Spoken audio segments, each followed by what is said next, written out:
दैत्य गुरु शुक्राचार्य हुए महाबलवान। प्रिय दर्शकों, नवग्रहों में अत्यंत सौम्य ग्रह, सर्वाधिक शुभता की प्राप्ति कराने वाले दैत्यों के गुरु शुक्राचार्य 2 नवंबर को अपनी राशि का परिवर्तन करेंगे तथा वर्तमान अपनी नीच राशि को छोड़कर अपनी मूल त्रिकोण राशि तुला राशि में प्रवेश करेंगे। जब इनका तुला राशि में प्रवेश होगा तो एक पंच महापुरुष राजयोग, जो एक अत्यंत महाबलवान राजयोग है, मालव योग का निर्माण होगा, जो निश्चित रूप से समस्त राशि के जातकों को प्रभावित भी करेगा, कुछ बड़े विशिष्ट लाभ प्रदान करने वाला है। जय श्री गणेश। नमस्कार, मैं आचार्य संजय द्विवेदी। मेरे समस्त प्रबुद्ध दर्शकों का मेरे चैनल पे हार्दिक स्वागत है। प्रिय दर्शकों, आज मैं तुला राशि के लिए ही, जहाँ पर ये परिवर्तन होने वाला है, शुक्राचार्य के इस राशि परिवर्तन का किस प्रकार का प्रभाव प्राप्त होगा, किन भाव में प्रबलता आएगी, आपको कितना लाभ मिलेगा, अथवा कहीं पर कोई समस्या या अवरोध है तो उसका क्या निराकरण, संपूर्ण विश्लेषण मैं पूर्ण तर्क के साथ करने जा। प्रिय दर्शकों, इस राशि फल को आप अपने लग्न तथा राशि दोनों के अनुसार देख सकते हैं।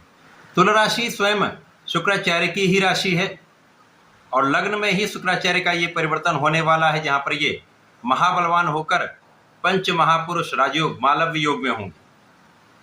प्रिय दर्शकों, मालव्य योग एक ऐसा राजयोग है जो आपको जीवन का समस्त ऐश्वर्य वैभव प्रदान करता है, धन सुख संपदा भूमि भवन वाहन का लाभ देता है, आपको आपके व्यापार में सर्वाधिक लाभ प्रदान करता है, आपके प्रोफेशन में उन्नति कराता है तथा नौकरी में बड़े पद की प्राप्ति कराता है। क्योंकि शुक्राचार्य वैसे भी समस्त सुखों को प्रदान करने वाले हैं, समस्त भौतिक सुख प्रदान करते हैं, इसी प्रकार से स्त्री सुख तथा संतान सुख भी प्रदान करते हैं। तो मालव्य योग तुला राशि के लिए लग्न में बनकर आपको समस्त सुखों की प्राप्ति तो निश्चित रूप से कराने वाला है, परंतु यहाँ पर शुक्राचार्य राहु के दृष्टि के प्रभाव में होंगे, जिसके कारण कहीं न कहीं राहु का कुछ नकारात्मक प्रभाव भी प्राप्त होगा। यद्यपि राहु और शुक्र का मित्रवत भाव है, राहु के गुरु शुक्राचार्य हैं, परंतु कहीं न कहीं जो राहु का नैसर्गिक नकारात्मक प्रभाव है वो अवश्य प्राप्त होता है। लग्न में शुक्राचार्य का होना, महाबलवान स्थिति में होना आपको जीवन के समस्त सुख देगा, इसमें कोई संदेह नहीं। धन ऐश्वर्य वैभव की प्राप्ति होगी, इसी प्रकार से अचानक लाभ की प्राप्ति होने का संपूर्ण योग बन रहा है। तुला राशि के लिए अष्टम भाव के स्वामी शुक्राचार्य तथा लग्न के स्वामी, लग्न में इनका गोचर है, तो लग्न प्रबल हो जाएगी, आपका स्वास्थ्य अच्छा रहेगा, आपका मन अच्छा रहेगा तथा यहाँ पर आप अपना संपूर्ण प्रयास करने वाले, क्योंकि जब आप स्वस्थ होते हैं तो कहीं ना कहीं आपका आत्मबल भी अच्छा होता है और आप अपने प्रयासों को कर पाते हैं, आपका संपूर्ण प्रयास सफल भी होता है। अब राहु का प्रभाव जब लग्न पर होता है और लग्नेश पर भी है, तो यहाँ पर ये मन को भ्रमित करते हैं। यद्यपि यहाँ पर कोई बड़ी निर्बलता नहीं आएगी, जब शुक्र निर्बल होते हैं तो अधिक समस्या आती है, और जब शुक्र नकारात्मक प्रभाव में होते हैं तो कहीं ना कहीं ये चारित्रिक पतन का योग बन जाता है। परंतु यहाँ पर शुक्राचार्य बलवान होकर लग्न में है तो ये समस्याएं ना के बराबर होंगी, लेकिन मन का विचलन हो सकता है, मन का डिविएशन अवश्य होता है। अब यहाँ पर आप आकर्षक होंगे, आपका व्यक्तित्व आकर्षक होता है, आपके सौंदर्य में वृद्धि होती है, जिसके कारण लोगों का आपके प्रति आकर्षण होता है, लेकिन आपका भी आकर्षण दूसरों के लिए हो सकता है, जिसके कारण समस्या हो सकती है। अतः इस समय पूर्ण मनोबल के साथ, पूर्ण ज्ञान के साथ स्थितियों को समझते हुए आपको व्यवहार करना चाहिए। किसी भी नकारात्मक स्थिति से बचने के लिए आपको अपने अच्छाइयों को ध्यान में रखते हुए, न्याय को ध्यान में रखते हुए तथा सामाजिक स्थितियों को ध्यान में रखते हुए आगे बढ़ना चाहिए। यदि इस समय में आप अपने आप को संतुलित बनाए रखते हैं तो सर्वाधिक सुख, सर्वाधिक लाभ आप प्राप्त करने वाले।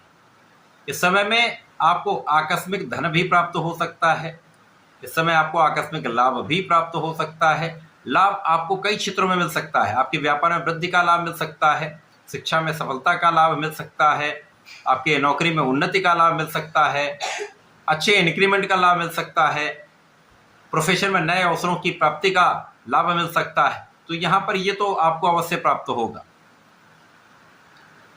यहाँ आपके विशेष ज्ञान में वृद्धि होगी। यदि इस समय में आप अपने एनालिसिस को सही रखते हैं, गणनाओं को सही रखते हैं, तो ये समय आपके लिए अत्यंत अनुकूल रहेगा। शुक्राचार्य का ये गोचर काल 2 नवंबर से आरंभ होकर 28 नवंबर तक चलने वाला है, जहां पर पहले शुक्र का सूर्य के साथ युति प्रभाव होगा, जिसके कारण आपका लाभ बढ़ेगा, लाभ की मात्रा में वृद्धि होने वाली, कई स्थानों से आपको लाभ प्राप्त हो सकता है।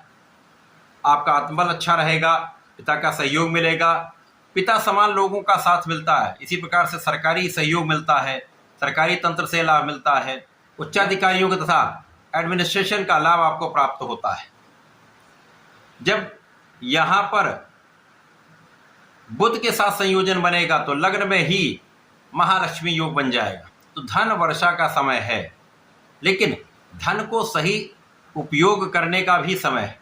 सही स्थान पर सही जगह पे धन को लगाएंगे तो एक अच्छा लाभ प्राप्त कर पाएंगे। यदि मन को भ्रमित कर लेंगे तो धन का व्यय अनावश्यक होता है, बिना कारण से धन का व्यय होता है। इसी प्रकार से यदि आप किसी प्रकार के भोग विलास में हैं, किसी प्रकार के एडिक्शन में, व्यसन में हैं, तो उनको त्याग देना आपके लिए इस समय श्रेयस्कर होगा। क्योंकि यहाँ पर यदि आप व्यसनों में पड़ गए, धन की अच्छी मात्रा आ रही, तो धन का अपव्यय प्रारंभ हो जाता है, जो आपके जीवन के लिए उतना अच्छा नहीं होता है। इस प्रकार से यहाँ पर राहु का जो दुष्प्रभाव है वो इसी प्रकार के गलत कार्य में आपके धन को लगा देता है, गलत इन्वेस्टमेंट करा देता है, गलत लोगों के साथ साथ करा देता है, स्वार्थी मित्र बनवा देता है, जिससे आप कहीं न कहीं समस्याओं में उलझ जाते हैं, ऐसे कार्यों में लग जाते हैं जो आपके मार्ग से अलग हो जाता है। इस कारण से समस्याएं बढ़ जाती हैं। तो इस समय में अपने को स्थिर तथा बैलेंस रखकर, संतुलित रखकर अपने समय को आप उपयोग करें, अपनी ऊर्जा को सही दिशा में लगाएं, क्योंकि इस समय बुध और शुक्र का महासंयोग आपको कुशाग्र बनाने वाला है, आपके बुद्धि बल को तीक्ष्ण करने वाला है, वाणी के प्रभाव को अच्छा करने वाला है। तो कला जगत में नए नए अवसर आपको मिल सकते हैं। जो लोग गायन वादन एक्टिंग में हैं, विशेष अवसर हैं, विशेष लाभ प्राप्त होगा। व्यापारिक क्षेत्र में नई योजनाएं बन सकती हैं, नई योजनाओं से बड़े लाभ आपको प्राप्त हो सकते हैं। केवल इनका ध्यान रखकर, इनका एनालिसिस करके आपको आगे बढ़ना। कोई भी इन्वेस्टमेंट करें, सोच विचार कर करें, कोई भी बड़ा कार्य करें, विचार कर लें, किसी का सहयोग लें, गुरु का सहयोग लें, आगे बढ़ जाएं, लाभ अवश्य प्राप्त होगा। इस पूरे समय को उपयोगी बनाने के लिए, लाभ लेने के लिए आपको गणपति जी की आराधना करनी चाहिए। ओम गंगणपतये नमः का नित्य एक माला का जप करना चाहिए था। सूर्य को जल देकर ओम आदित्याय नमः का प्रतिदिन 27 बार जप अवश्य करें। तो इस समय का संपूर्ण उपयोग करके आप लाभ ले पाएं। तो ऐसा करके इसका लाभ लें। धन्यवाद, नमस्कार।